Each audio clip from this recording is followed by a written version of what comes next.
Good afternoon. You're listening to Ken Hudnall. This is the Ken Hudnall Show. Coming to you from our studios right here in exciting El Paso, Texas, gateway to the Old West and the most haunted city in the country. Well, today is June the 8th, 159th day of this year. Just 206 days remaining the year's over with, and we'll be doing it again.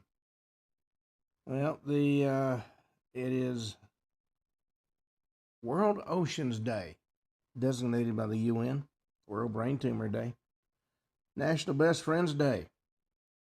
And on this date in 1789, James Madison introduced 12 proposed amendments to the U.S. Constitution in the House of Representatives. They later became known as the Bill of Rights.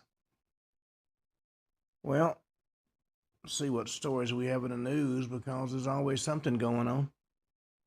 Well, Tehran has launched ballistic missiles at Israel. The IDF confirmed strikes in central Iran.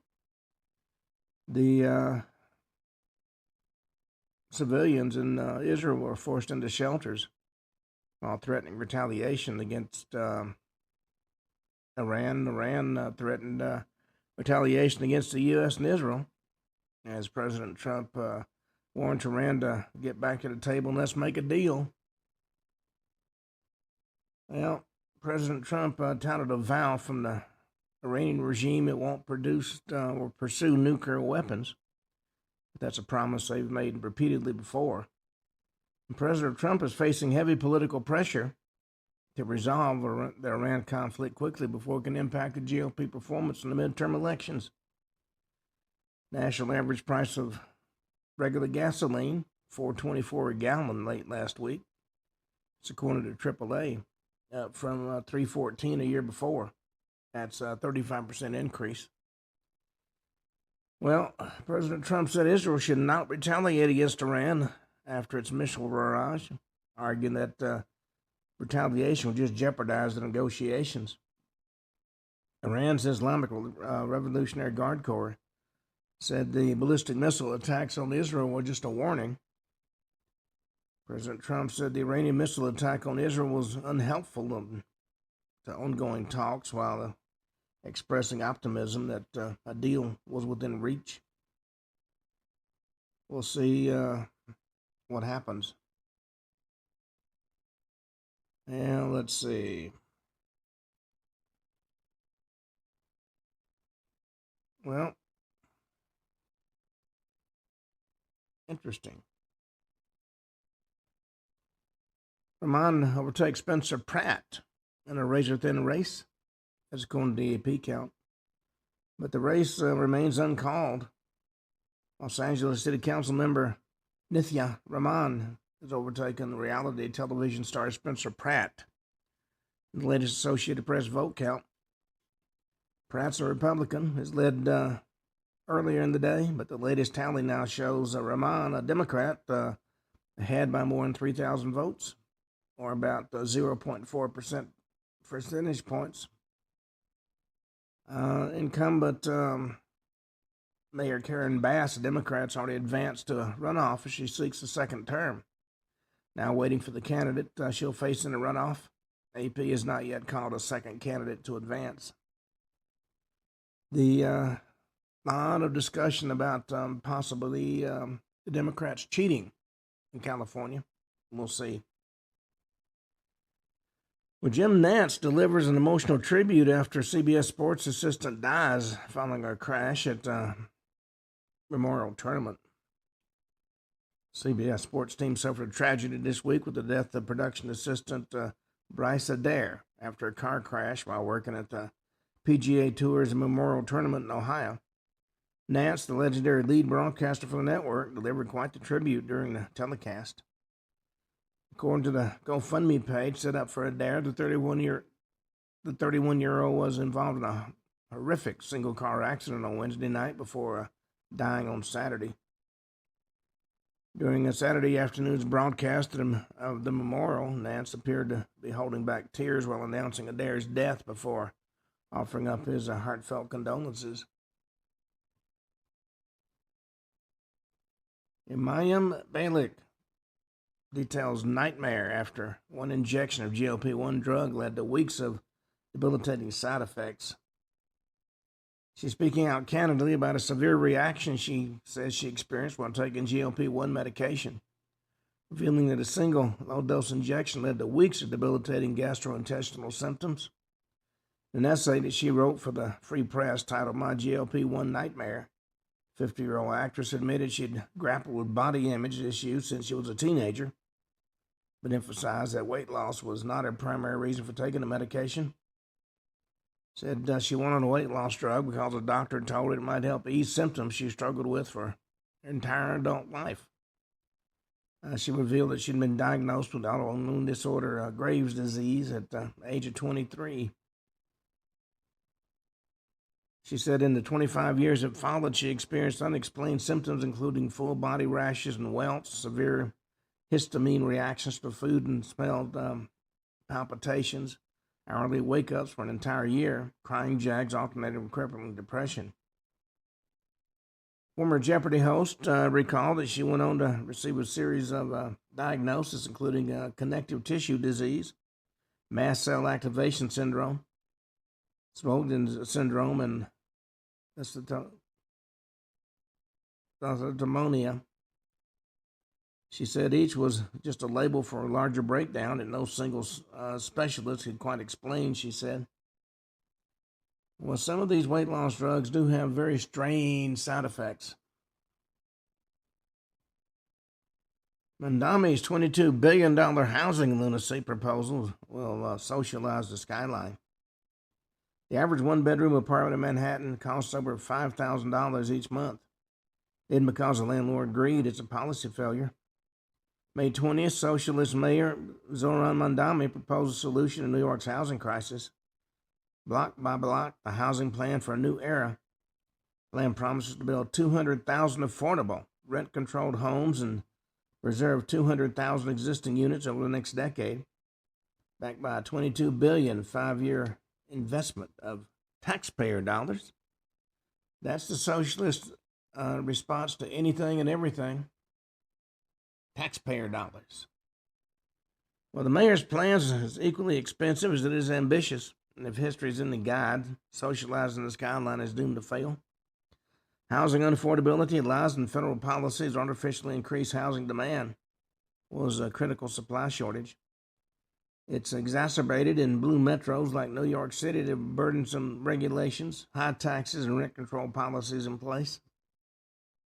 We'll see if anything new comes out of all his social mumblings. Well, President Trump stormed off Meet the Press yesterday. Rips Welker and ABC and CBS and CNN as crooked. He ended a tense Meet the Press interview with host Kristen Welker in Wisconsin on Sunday after she repeatedly challenged his claims about election fraud, California's vote count, and his proposed anti-weaponization fund. Trump cut off the interview after accusing NBC, ABC, CBS, and CNN of being crooked during a final exchange over his claims about U.S. elections. He said, "You're a one-sided crooked network. Sorry, let's call it quits because I've had enough. Thank you. Have a good time." The exchange escalated during the final block when Welker pressed Trump on a proposed $1.8 billion fund intended to compensate people who that were targeted by former President Joe Biden administration's alleged weaponization of government. Welker asked Trump whether he was moving away from the fund after Acting Attorney General Todd Blanche said the administration would not move forward with it. President Trump defended the proposal and said people have been harmed by officials in the Biden administration. They needed to have some kind of compensation. Well, sideline reporter Eleonora Incardona putting finishing touches on a beach vacation before covering the World Cup. Last summer, Eleonora Incardona invaded the U.S. for something called the Club World Cup. And that is a big opportunity for the Italian sideline reporter. 36-year-old traveled to several cities during her visit, reminding everybody about the possibility of sideline reporting performed at the highest of levels. They got it all figured out in Italy. She's one of several soccer reporters, proving it's not that complicated. The only question when she left following the Club World Cup was, would Nora be back for the World Cup this summer? And the answer to that, of course, is yes, even if Italy won't be. They missed out on their third consecutive World Cup, but no Italy? Well, no real problem for this sideline reporter. So we'll see what comes of that. Certainly, she is a lot of eye candy for the sidelines. Well, an exercise habit may slash dementia risk and help you live longer, according to a new study. People who incorporate strength training in their weekly routines may be more likely to live longer, according to a new study. Researchers from the Harvard T.H. Chan School of Public Health analyzed data from 147,374 adults and found that people who engaged in moderate amounts of resistance training had a lower risk of dying from several major causes, including heart disease and neurological disease. Those findings are published in the British Journal of Sports Medicine. People who performed between 90 and 119 minutes of resistance training per week had a 13% lower risk of death from any cause compared to those who did no strength training. And that same group also experienced 19% lower risk of death from cardiovascular disease and 27% lower risk of death from neurological disease, most of which were related to dementia. Well, we shall see how all that plays out. Sharon Stone says Euphoria should be shown in every high school and required viewing for parents. She says HBO's controversial show Euphoria should be shown in American high schools. During a conversation with Keke Palmer for Variety's Actors on Actors series, the 68-year-old actress who joined the cast of Euphoria for its recently concluded third and final season helped heap praise on the show, which had drawn criticism for its graphic depiction of sex, drug use, and violence. Euphoria, which had premiered in 2019, centered on a group of high school students confronting a challenged adolescence, but by the third season, the story jumped forward several years and found them as young adults.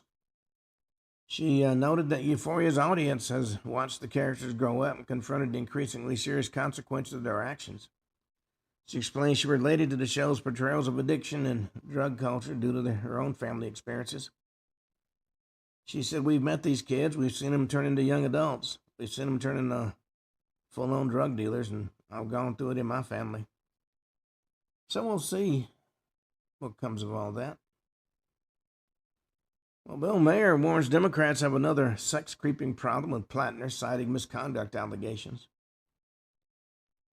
He mocked Maine Senate candidate Graham Plattner Friday, using the candidate's mounting controversies to argue Democrats are facing another problem tied to misconduct allegations ahead of a major toss-up race. He said, "Democrats, they've got another sex creep problem," he said during his real-time with Bill Maher monologue. "Have you seen this guy, Graham Plattner, up in Maine? Their big hope to take the Senate. But Graham Plattner, he's a lot." The mayor pointed first to Plattner's tattoo controversy, which has followed the Maine Democrat for months. Associated Press reported in October Plattner said he covered a chest tattoo that was widely recognized as a Nazi symbol after saying he got it in 2007 while drinking on leave in Croatia. Didn't understand its meaning at the time. According to Mayer, he's got a real Nazi tattoo. We don't know about that. Maybe it was just drunk. You don't know it was, whatever. HBO host cited recent reporting on Plattner's marriage and his interactions with women. The AP reported a former candidate staffer, Genevieve McDonald, said Plattner was sexting multiple women while married, and the campaign reviewed the issue as a possible election vulnerability. But he definitely was texting other women outside of his marriage. There also referenced allegations from romantic partners, including reporting one woman described Plattner's behavior as unsettling. Well, now some of the girlfriends are coming forward, Mayer said. One of them says he used to watch TV while he was sharpening his axe. Well, I'm not sure that's a major issue, but that does raise eyebrows. Well, Non-citizens on voter rolls in Democratic-run state exposed as the RNC chair pledges to secure elections. Non-citizens in a key blue state were on the voter rolls for years, and some even voted in prior elections, according to documents obtained through public records request. New Jersey Republican Party and the Republican National Committee requested voter rolls from all 21 counties in the Garden State. Found multiple instances of non-citizens seeking naturalization asking to be removed from the rolls, claiming they were unknowingly registered to vote, and most are registered, of course, as Democrats. Non-citizens can't vote in state or federal elections, and the candidates for citizenship worried that being on the rolls will disqualify them for citizenship. In official letters viewed by Fox News from Atlantic County, Superintendent of Elections and Commissioner of Registration Maureen Bugden certified that non-citizens came to her asking to be removed. She said, please allow this letter to confirm that on today's date, the below referenced individual came forward to this office to confirm her registration and voter status. She relayed that she didn't wish to be a New Jersey registered voter and didn't understand how she became registered at the Department of Motor Vehicles, allegedly. Most of the letters confirmed the non-citizens did not have a voting record, but not all of them. One non-citizen, who the county senators removed from the rolls in 2015, voted several times in 2000 and 2001 and in the 2008 general election. Another voted in the primary election in 2005 and a municipal election in 2000. Well,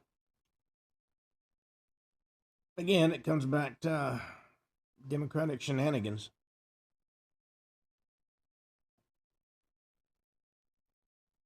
According to Senator Tom Sheehy, soft on crime judges need consequences, and the Jail Act does deliver. Over and over again, radical judges and government officials in liberal cities put law-abiding Americans at risk by allowing dangerous criminals to roam freely on our streets.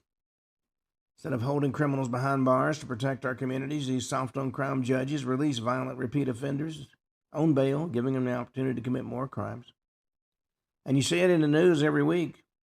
Deranged criminal commits a violent crime against an innocent member of society, and before you know it, stories are coming out about how that offender has been arrested a dozen times before.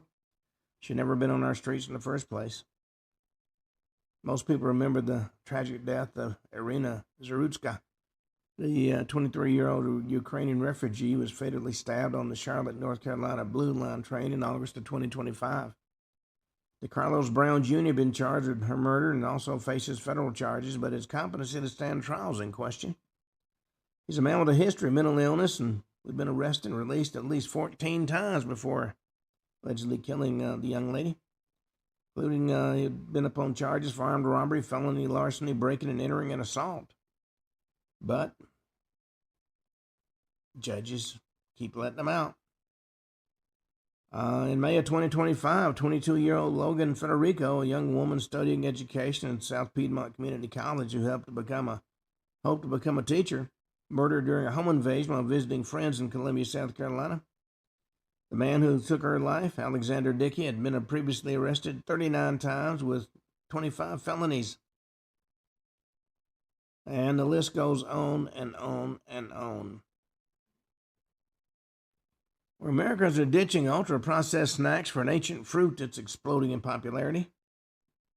One of human history's oldest and cultivated foods is having a moment as more people reach for healthy alternatives to ultra-processed food.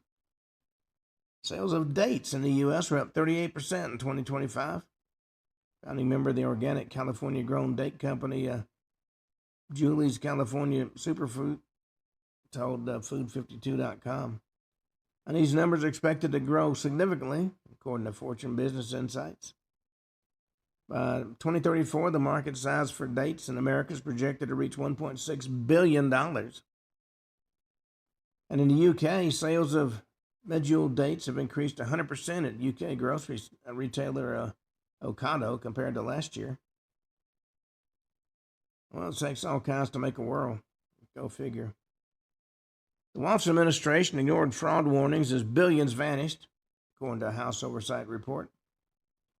Republican-led Congressional Oversight Committee alleges that senior Minnesota officials, including Governor Tim Walz, a Democrat, failed for years to act on the warnings about fraud in the state social services programs. allowing hundreds of millions of dollars in confirmed or alleged losses and placing billions more at risk. The Walsh administration had the power to stop the fraudulent payments to high-risk entities receiving federal nutrition and Medicaid funds, but the state repeatedly failed to act after officials raised concerns, according to a 205-page final staff report released by the House Oversight Committee on Monday. Congressional investigators found that concerns over potential racial discrimination claims rather than legal constraints contributed to the Walsh administration's decision to continue paying providers suspected of fraud. The committee also talked to nearly 30 whistleblowers, some of whom accused the Walsh administration of retaliation against state employees for sounding the alarm about potential fraud. I've seen the same thing with some federal agencies I'm having to deal with. Well, Carmelo Anthony trial consumed by race and self-defense, but a hidden hurdle could be the key, according to experts. Testimony in the Carmelo Anthony murder trial resumes Monday. One Texas attorney says the case could ultimately turn less on the federal confrontation itself and more on how jurors interpret questions of self-defense, race, and any prior interactions between the teams, and even the unique culture of high school track meets. Anthony is accused of fatally stabbing fellow student Austin Metcalf during a confrontation at a Texas track meet last year. Pled not guilty, arguing he acted in self-defense. This closely watched trial began last week amid intense public scrutiny and debates surrounding the case. And the Chicago Bears moving forward with a stadium relocation to Indiana, which of course is going to upset the fans in Chicago. Well, let's see. Multiple people were stabbed near Penn Station, leaving one seriously injured as an investigation continues. Suspects in custody after multiple people stabbed near New York City's Penn Station on Sunday. One person was seriously injured. The FDNY told Fox News emergency crews responded to West 33rd Street and 7th Avenue at 7:02 p.m. after receiving reports that a person had stabbed multiple people. And according to FDNY, 6 civilians were injured, including one person who suffered serious injuries, 2 sustained moderate injuries, and 3 who suffered minor injuries. 5 patients transported to Bellevue Hospital, including a seriously injured victim and 2 people with moderate injuries. 6th patient with minor injuries was transported to New York Presbyterian Ville Cornell Medical Center. Amtrak police, which is leading the investigation, said a suspect had been taken into custody. Well, if you've never spent time in New York or been to Penn Station or any of the other transportation hubs in the city, it can be an eye-opening experience. Well, let us see what our topic for today is going to be about. Now, we've been talking about the ghost of D-Day, which was this past Saturday. But there's been a lot of, shall we say, unusual UFO sightings that have not gotten near as much publicity as they should. This first one we're going to talk about took place in France, 1981. Transin province in France. Renato Nicolai, retired stonemason, lived on a small property outside the village of Transin Provence in the Var department of southeastern France. That's where the foothills of the Alps begin their long descent toward the Mediterranean.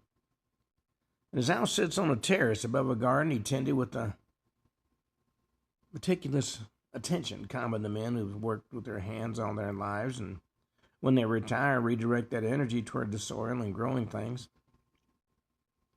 Afternoon, January 8, 1981, at about 5 o'clock in the afternoon, he was building a small concrete shelter at the edge of his property. Heard a sound, a low whistling, described as thin and steady, coming from above and slightly to the east. So he straightened up from his work and he looked and saw what he something descending toward the terrace field below his garden.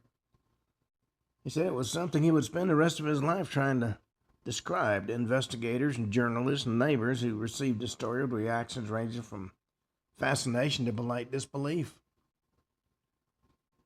The object, according to Nikolai, was roughly the shape of two inverted plates pressed together at the rims. A disc maybe 2.5 meters in diameter, dark gray or leaden in color, with a visible ridge or lip around its circumference. And it was descending at an angle, not falling, but it was a controlled descent, settled onto the ground at the far end of the lower terrace with a soft but audible contact. And he watched it from a distance of about 50 meters. Later said his first reaction was not fear, but puzzlement. The blankness that precedes comprehension when the brain encounters something it doesn't have a category for. The object sat on the ground for several seconds. Then the whistling sound returned, louder, and the craft lifted off from the soil, tilted slightly, and went up at high speed, disappearing in the northeast in a matter of seconds. Well, Nikolai walked down to the spot where the object had rested. The ground at that location was hard and compact, typical of the region's calcareous soil, and he could see a clearly defined circular mark where the craft had been. The soil within that circle was discolored, lighter than the surrounding ground, and appeared to have been subjected to some kind of compression or heating. The scuff marks radiated outward from the circle's edge, and vegetation at the margins of the trace, a little scrub of wild lavender and grass, looked wilted and discolored. He mentioned that sighting to his wife and encouraged him to report it, and the next day he contacted the local gendarmes, or French police. The police of Trans-en-Provence responded to Nikolai's report with the procedural seriousness that French law enforcement typically brings to citizen complaints, regardless of their apparent strangeness. Officers arrived at the property, photographed the ground trace, took measurements, and collected soil and vegetation samples. The report was forwarded through the established chain of communication to GPAN, the Grupo de Etudes des Phénomènes Aerospace. Pronouncing some of these French words is a little bit beyond me. Basically, it was their version of Project Blue Book. There was a unit within the French National Space Agency that had been created in 1977 specifically to investigate reports of unidentified aerial phenomena. France was, at the time, the only country in the world that maintained a permanent, scientifically staffed government program dedicated to the study of UFO reports, and GPAN team received the Trans-en-Provence material with the rigor that their institutional mandate required. Laboratory analysis that followed became the backbone of the case and the primary reason it endures in the research literature. GPAN Sciences subjected the soil samples to a battery of tests, including chemical analysis, electron microscopy, and mass spectrometry. Found the soil in that trace area had been subjected to temperatures between 300 and 600 degrees Celsius, high enough to alter its mineral composition, but not high enough to produce visible charring or ash.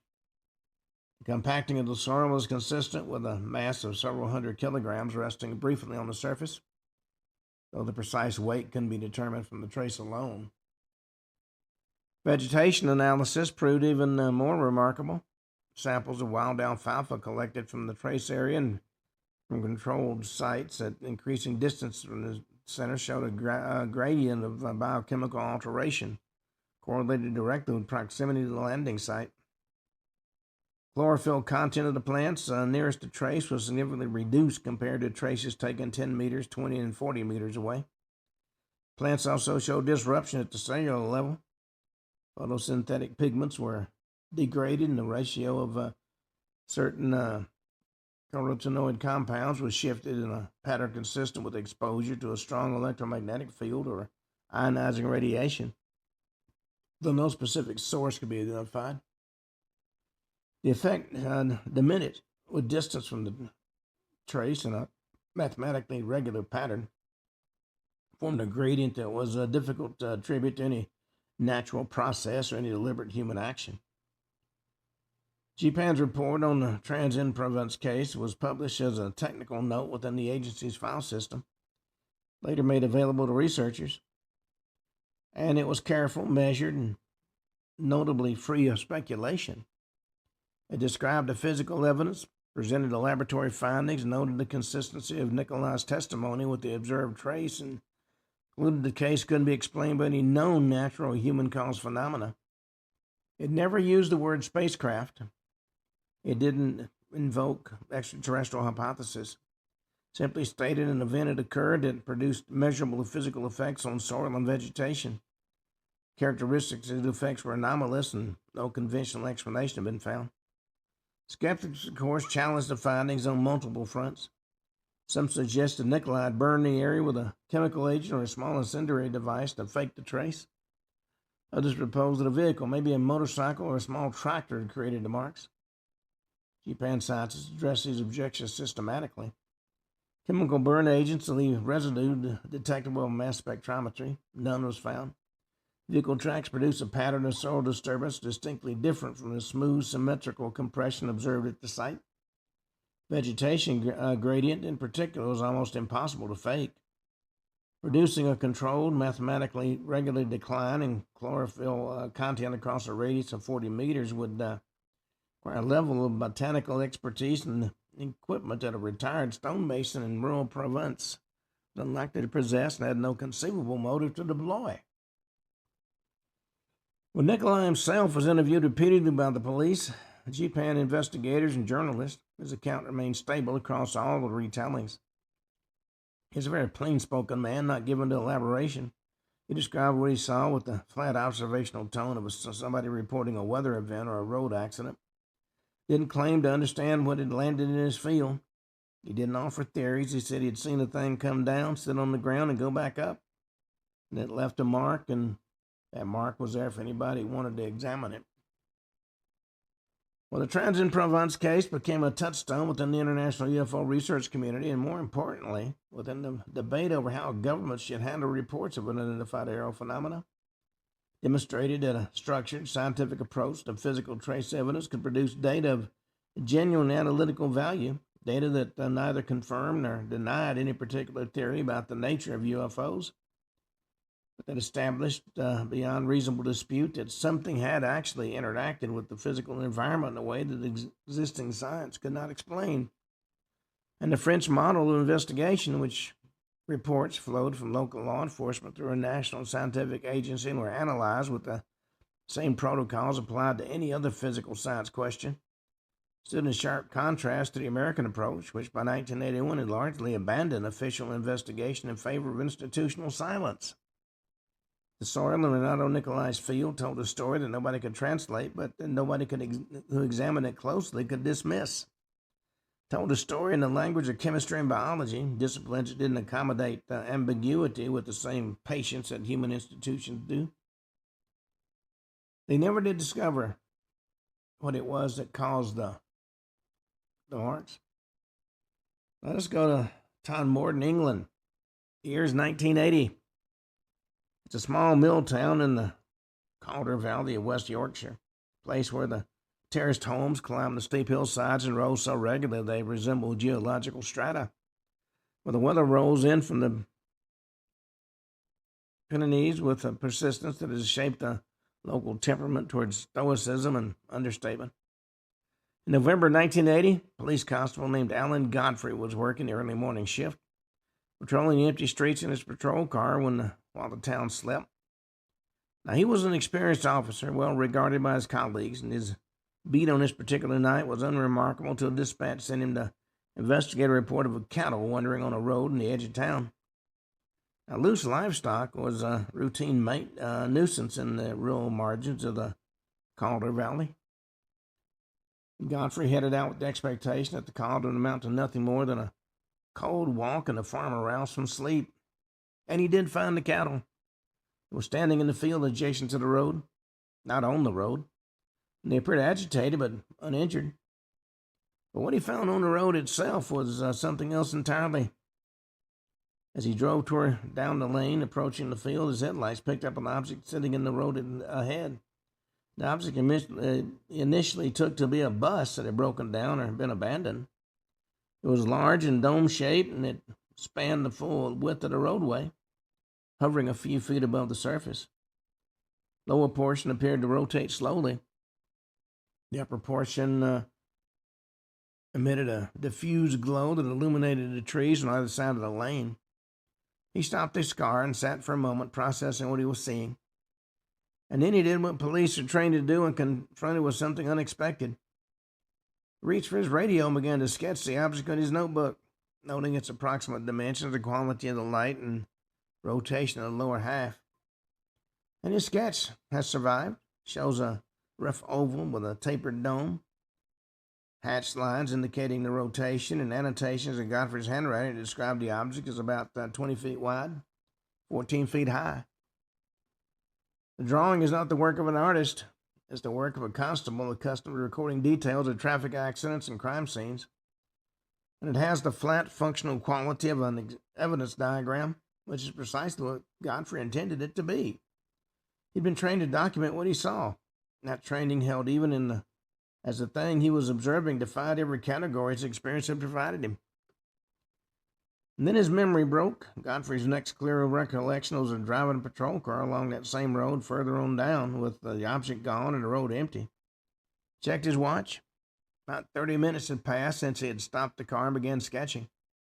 He didn't have any memory about the intervening period. The patrol car was in motion, the engine running, the headlights on, the road ahead was wet, even though it hadn't been raining. His boots were dry on top, but the soles were split, as though he had walked in considerable distance on rough ground. But he didn't have any recollection of actually getting out of his vehicle. We drove back to the station, reported what had happened. The sergeant listened, examined the damaged boots, and noted the time discrepancy. And of course, a report was filed. In the context of 1980, when British police didn't have an established protocol for reports of unidentified aerial phenomena, the filing of the report was itself an act of quiet institutional seriousness. Godfrey was not ridiculed by his immediate colleagues, though that story quickly spread beyond the station. Your action was provoked in the wider world, though was less restrained. Investigators who took up the case came from outside the police force. Australian UFO research groups in the north of England have been tracking a pattern of unusual sightings in the Calder Valley and surrounding Pennine region throughout 1980. In his report, because it came from a serving police officer, physical evidence of missing time attracted immediate attention. Researchers interviewed Godfrey at length, examined his notebook and uniform, and spoke to other officers at the station to confirm both his reliability and the condition of his boots when he got back. The investigation established Godfrey's account was internally consistent, and his behavior in the immediate aftermath of the event, reporting it promptly, providing a sketch, and submitting to questioning, was characteristic of a man telling the truth about something he didn't understand, rather than a man constructing a deception. Then came the decision that would define and to a significant degree compromise the case in the eyes of a lot of observers. Godfrey agreed to undergo hypnotic regression in an attempt to recover the missing 30 minutes. Those sessions were conducted by a clinical hypnotherapist and observed by members of the research group. Under hypnosis, Godfrey described a sequence of events during the gap in his memory that included being taken from his car, brought inside the object, being examined by entities who he described in terms that, while detailed, for an unmistakable resemblance to the standard imagery of the abduction narrative that had been developing in popular culture since the Hill case in 1961. He described a room, a table, communication that was telepathic rather than verbal, and beings that were small, humanoid, and clinical in their demeanor. Well, the hypnotic material electrified the UFO research community and simultaneously gave skeptics ammunition they needed to dismiss the case. Clinical literature on hypnotic regression is unambiguous. Technique does not function as a tape recorder for buried memories. It's a state of heightened suggestibility in which the mind constructs narratives from available material, including expectation, fear, cultural imagery, and the implicit cues of the hypnotist. Godfrey's regression account, whatever its subjective reality for him, couldn't be treated as evidence of what had actually occurred during that missing time. The pre-hypnosis evidence, the visual sighting, the sketch, the missing time, the damaged boots, and the wet road stood on its own merits. The post-hypnotic material existed in a different evidentiary category when it was far more vulnerable to challenge. When Godfrey's career suffered, the publicity surrounding the case made him a figure of fascination and mockery in roughly equal measure. Within the police force, that type of attention was unwelcome. He wasn't disciplined or formally reprimanded, but the unofficial consequences were real. Sideways glances, whispered jokes, a subtle erosion of professional credibility that a police officer depended on for authority and advancement. And he bore it with stoicism that his Yorkshire upbringing and his years on the force had instilled in him. But the cost was visible to those who knew him. He continued to serve, he continued to do his job, he continued to maintain that what he had seen on that road was real and the missing time was real, that the object he had sketched in his notebook was not a product of fatigue, imagination, or any other explanation that the skeptics offered. The Todd Morton case sits in an uneasy position within the literature. The pre-hypnosis evidence is strong, a credible, trained observer, a contemporary sketch made under field conditions, physical correlates in the form of damaged footwear and a time gap confirmed by watch and dispatch records. The broader context of a regional flat in which multiple independent witnesses repeated similar phenomena. The post-hypnosis evidence, though, was weak, colored by the inherent unreliability of the method and the cultural contamination any abduction narrative carries in the post-Hill era. Two bodies of evidence coexist within the same case file like incompatible witnesses in a trial, each undermining the other's authority, results a case that's neither definitively solved or definitively dismissed. Alan Godfrey retired from the police force and settled into a quiet life, though the events of that November morning and Todd Morton never released their grip on him. Gave interviews over the years, always to the same matter-of-fact delivery, the same refusal to embellish, same insistence he was reporting what had happened to him and not what he wished had happened or what he thought people wanted to hear. And that sketch remains in circulation, reproduced in books and documentaries and online archives. A functional, unadorned police drawing of something that shouldn't have been sitting in the middle of a West Yorkshire lane at 5 a.m. Godfrey never claimed to know what it was. He claimed only that it was there, and then when he left, it took 30 minutes of his life with it. Nobody had ever given those minutes back to him. Well, let's go to Texas for our next story. Stephenville. It's a town of roughly 17,000 people set in the rolling dairy country southwest of Fort Worth. And that's a place where the economy runs on cattle and peanuts and the regional campus of Tarleton State University. People live there by disposition and necessity practical. They know the sky. Ranchers spend their lives under it, breeding, weathering, and tracking livestock across open pastures with horizons uninterrupted for miles in every direction. Pilots from the local airstrip know the commercial and military flight corridors that crisscross the region. Hunters know the difference between the lights of a distant truck and the lights of something airborne. When those folks began calling the Erath County Sheriff's Office on the evening of January 8, 2008, to report something enormous and silent moving through the sky above their farms and homes, the volume and consistency of the calls made it impossible for the authorities to wave the reports away. First calls came in shortly after 6 in the evening, around the time that the sun was setting and the sky was transitioning from pale winter blue to the deep indigo that precedes full dark. Ranchers southeast of town reported a formation of lights, bright and steady, ranged a pattern didn't correspond to any aircraft he'd ever seen. The lights were low, maybe a few thousand feet. They were moving slowly to the northeast, making no sound. Within minutes, similar calls arrived from other locations around the town. One woman driving on Highway 377. Man was standing in his driveway and a couple leaving a restaurant. Even a teenager walking a dog made a report. The descriptions varied in detail but converged on essentials. The object or objects were large. Callers described a single craft of immense proportions, a mile or more in length by their estimation. Lights arranged along its leading edge. Others described a formation of individual lights moving in coordinating silence. All agreed it wasn't a conventional airplane. It wasn't a helicopter. not any kind of weather phenomena they recognized. Steve Allen, a local businessman and licensed pilot, was one of the most prominent witnesses. Standing outside with friends when the lights appeared, he watched them for several minutes with the focused attention of a man who understood aircraft and airspace. Allen described the object as approximately a half-mile wide and a mile long, with intense, steady lights that didn't blink or pulse.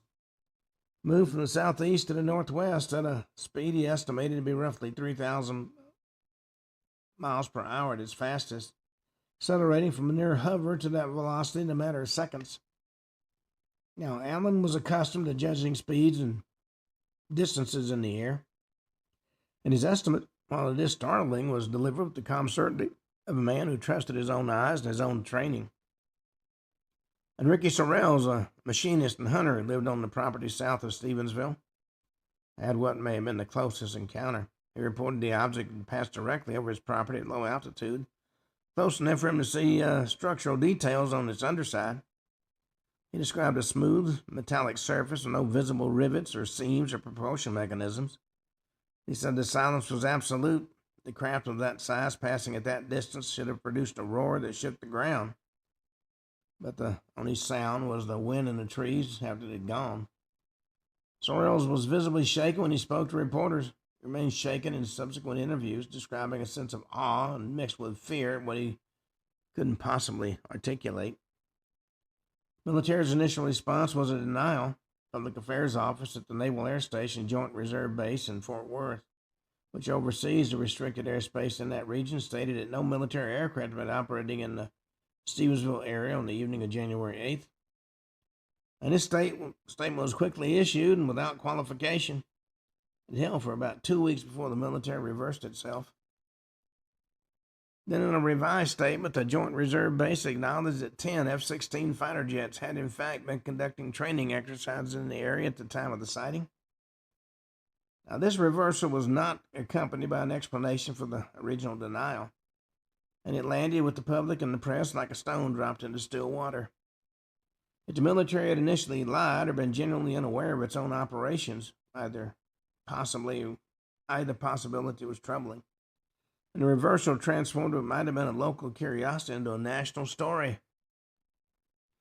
The Mutual UFO Network, the largest civilian UFO research organization in the U.S., dispatched a team to Stevensville, conducted what became one of the most extensive investigations the group had ever undertaken.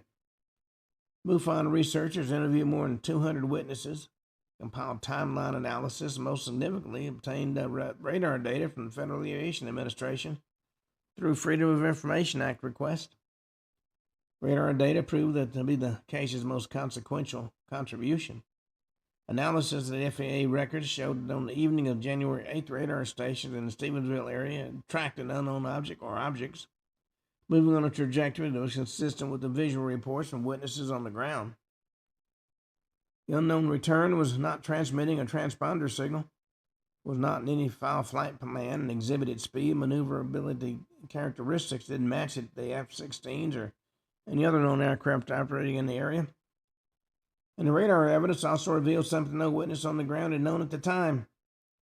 That unknown object's trajectory took it toward the Crawford Ranch, the private residence of then President George W. Bush, which is located about 70 miles southeast of Stevensville, surrounded by a strictly enforced no-fly zone. Unidentified object moving at high speed toward the property of a sitting president, untracked by NORAD and unintercepted by military assets, raised national security questions that went well beyond the UFO debate. Neither the FAA, the military, nor the White House offered comment on this aspect of the radar analysis. Media coverage was intense but brief. The national outlets descended on Stevensville in the weeks after the sighting, filed their stories with a mixture of eager earnestness and barely concealed amusement, and moved on to the next cycle. Local reporters knew the witnesses personally and understood the community's character, told the story more seriously, and continued to follow it long after the national cameras left. It documented the frustration of witnesses who felt their reports were being trivialized. The quiet anger of ranchers who had seen something they couldn't explain and resented being treated as rubes by the coastal journalist. The mounting confusion over the military's shifting explanations didn't help either. The official explanation never cohered into a satisfying narrative. The F-16 admission accounted for some lights in the sky, but didn't account for the enormous silent objects that multiple witnesses described in detail. Fighter jets are loud. They're small relative to the dimensions that the witnesses reported. And they blink. They don't hover. 10 F-16s that the military eventually acknowledged could explain some of the peripheral sightings, but couldn't explain the core reports from witnesses like Allen and Sorrells, who described something qualitatively different from anything in the military inventory. When Stephenville settled back into its routine, dairy farms continued to operate. University held its classes. The restaurants and feed stores that had briefly served as interview venues for network correspondents returned to their ordinary commerce. But the memory of January 8th persisted in the town. A drought persists in the memory of farming communities as a shared reference point that everybody understood, and that shaped in subtle ways how people talked about the sky, the government, the limits of what they're willing to accept on official authority. At the coffee shops and the feedlots where Stephenville's civic life unfolded, the sightings became part of the local vocabulary, invoked not with sensationalism, but with the blunt factuality of people who had seen what they had seen and who watched the institutions responsible for explaining the world fail publicly and repeatedly to explain it. Well, from Stevensville, Texas, let's go to Calvine, Scotland. The year is 1990. And the Scottish Highlands in August carry a particular quality of light. Long, slow twilight that stretches the northern evening into something that feels barred from another latitude. And the sky will hold its color for hours. The hills above Pitlochry and Blairatoll, where the A9 motorway threads between the ridges of heather and granite, are still visible well past 9 o'clock. Their contours softened by a luminance that seems to come from everywhere and nowhere all at once. It was in this landscape on an evening in early August 1990 that two men hiking in the village of Calvine looked up and saw something that shouldn't have been there. What they saw and what they did about it set in motion a sequence of events involving a national newspaper, the British Ministry of Defense, and a 30-year silence that became in its own right one of the most suggestive details in the history of British UFO research. Two witnesses were young men, reported in some accounts as chefs working in a nearby hotel. And the details of their identities have remained elusive in a decade since the sighting. What is known with greater certainty is that they described, and more importantly, what they photographed. The object was large, diamond-shaped, and hovering at low altitude above an open stretch of moorland. It was dark in color, with defined edges, and made no sound that the witnesses could detect. It held its position in the sky with the absolute stillness that recurs in so many credible sighting reports. A motionlessness that the human eye registers as unnatural because it violates the expectation of drift and wobble or mechanical vibration that accompanies every man-made object in flight. The witnesses watched it for several minutes. At some point during the sighting, a military jet passed through the area at relatively low altitude. And the proximity of that jet to the hovering object provided an involuntary scale reference, made the diamond craft's size disturbingly apparent. And one of the men had a camera. He took 6 photographs. They were developed, and rather than being taken to the police or research organization, were submitted to the Scottish Daily Record, national tabloid newspaper based in Glasgow. This decision, understandable from the perspective of two young men who may have expected media attention or payment, placed images on a trajectory that led him away from public scrutiny rather than toward it. Daily Record received the photographs, recognized their potential significance, and contacted the Ministry of Defense for comment. Routine journalistic staff that in this instance produced a distinctly non-routine result. The Ministry of Defense asked the newspaper to forward the original negatives, and the newspaper, of course, complied. Negatives entered the ministry's possession and didn't emerge again for more than 30 years. Then the ministry, the photographs landed on the desk of Nick Pope, a civil servant at the time, staffed the department responsible for investigating UFO reports. He described his reaction to the Calvine images in multiple interviews and in his own published writings. And his account has remained consistent.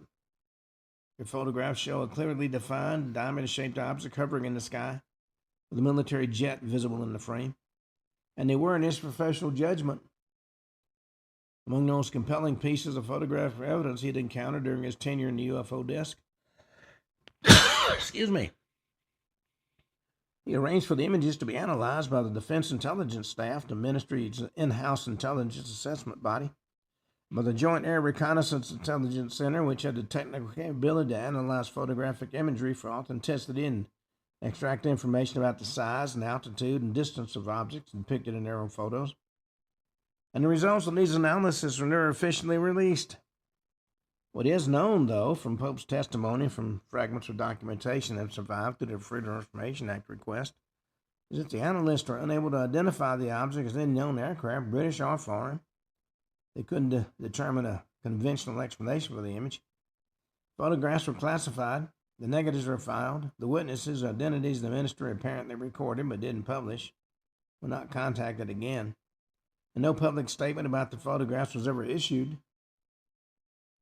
The images entered a bureaucratic darkness and was so complete that for years, even UFO researchers who were aware of the Covine case couldn't confirm the photograph really did exist. Pope himself became the primary source of information about the images after he left the ministry and began writing and speaking publicly about his experiences in the UFO desk. He described the case in his 1996 book and in subsequent interviews, always noting the Covine photographs were, in his view, the single most significant piece of evidence he'd ever handled. Always expressing frustration, the images remained classified and inaccessible.